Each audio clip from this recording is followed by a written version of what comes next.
Today we have to see the chapter why do we fall ill. We have seen in this chapter disease कैसे produce होते हैं, disease के symptoms कौन से होते हैं.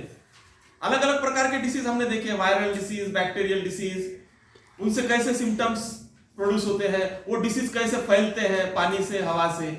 सिम्टम्स जैसे फीवर है, डायरिया है, अनकंफर्टेबलनेस है, ये जो डिसीज के सिम्टम दिखते हैं तो दिखने के बाद में हमें उस पर गौर करना पड़ता है. उसके साइन सिम्टम जब हमें दिखाई देते हैं तो उस पर हमें ट्रीटमेंट करना जरूरी होता है. अगर ट्रीटमेंट नहीं किया तो डिसीज बढ़ते जाएंगे, कॉम्प्लिकेशंस आ जाएंगे और बॉडी पर गहरा असर होगा.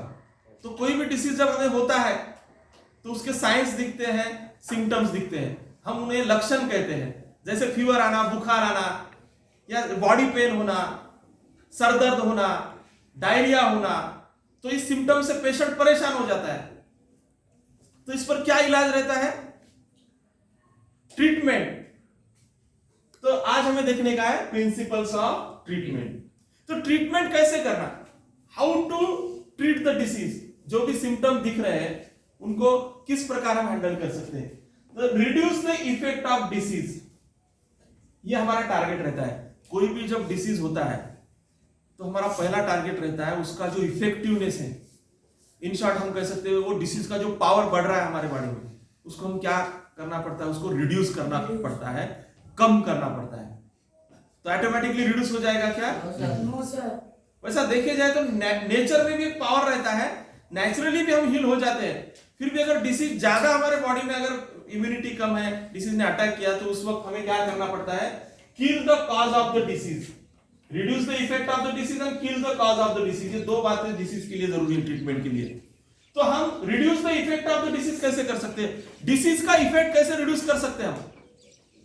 जो भी सिम्टम्स दिख रहे हैं उस सिम्टम्स को हम कम कर सकते हैं. हम क्या ले सकते हैं उसके लिए? मेडिसिन, ऐसे मेडिसिन ले सकते हैं एक्सपर्ट डॉक्टर से, कि जिससे क्या होगा, डिसीज के जो सिम्टम दिख रहे हैं वो रिड्यूस हो जाएंगे, कम हो जाएंगे.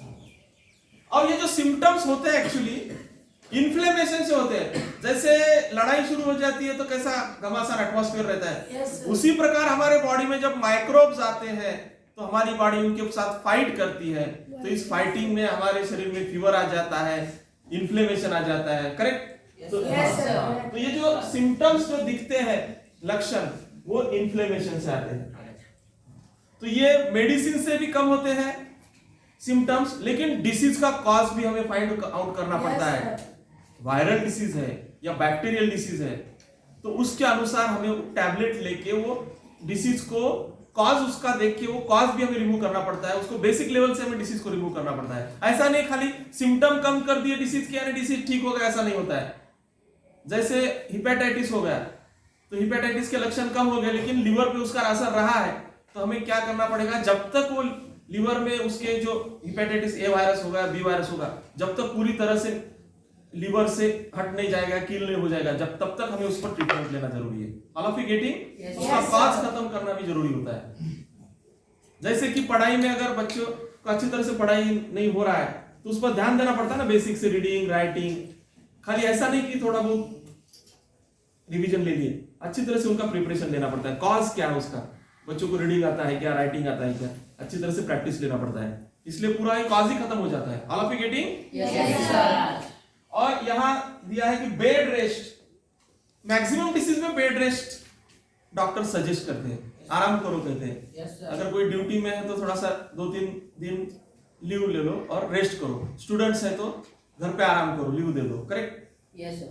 तो ऐसा क्यों होता है? तो बेड रेस्ट से क्या होता है, हम साइलेंटली बेड रेस्ट लेते हैं ना, तो हमारे बॉडी का जो एनर्जी रहता है वो वेस्ट नहीं होता, कंजर्व हो जाता है.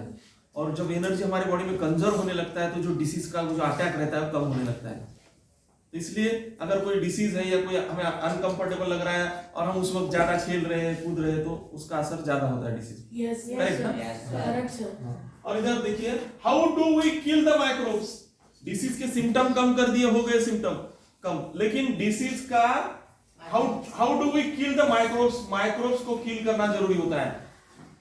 आपको मालूम है शायद कोरोना को भी बहुत सारे लोग ऐसे जिनका कोरोना भी उनको अच्छा लगा, ठीक हो गया, लेकिन पूरी तरह से ठीक नहीं हुआ था, और ऐसे लोग भी ठीक होके भी कुछ दिन बाद उनको दिक्कत आ गया और उनका डेथ हो गया है। तो मेन चीज है माइक्रोब्स को किल करना। अच्छा नहीं कि सिम्टम्स चले गए, साइंस चले गए, सॉरी साइंस से सिम्टम्स मालूम है ना, ये अगर कम हो गए तो ऐसा नहीं कि डिसीज कम हो गया।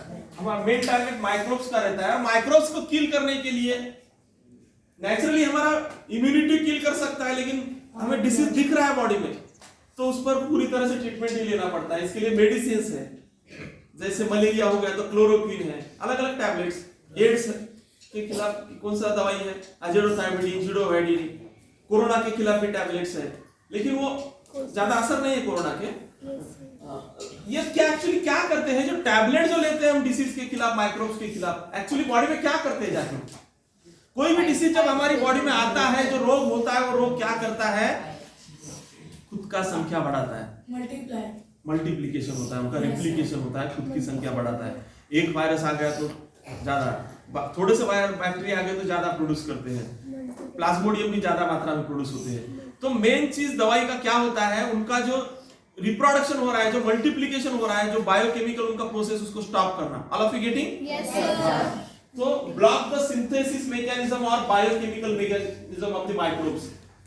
ये किसका काम रहता है? दवाइयों का, मेडिसिन और ड्रग्स का।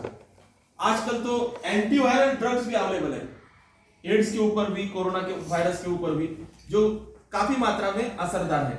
लेकिन अगर वायरस का इफेक्ट ज्यादा है तो फिर ये दवाइयां भी उतनी असर नहीं करती। All of you getting? और ये इतना जरूरी है, ये डिसीज चैप्टर आपको मालूम है। आज ही हमने रामानुजन का बर्थ एनिवर्सरी सेलिब्रेट किया ना।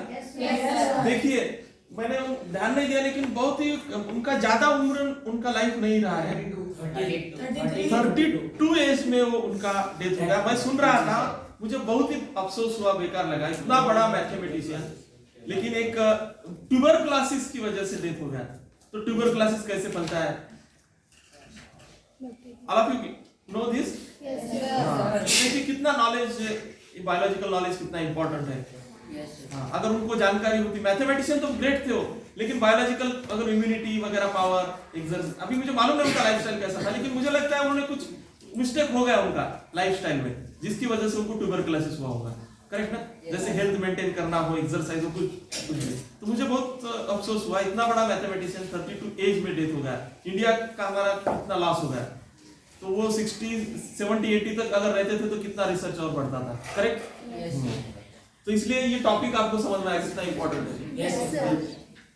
सर सलामत तो पगड़ी 50। Correct? Health is wealth. Health अच्छा है तो सब कुछ कमा सकते, कर सकते। अगर हेल्थ ही अच्छा नहीं तो, all of you getting this point? Yes sir. All of you got this topic? Yes sir. Okay, thank you.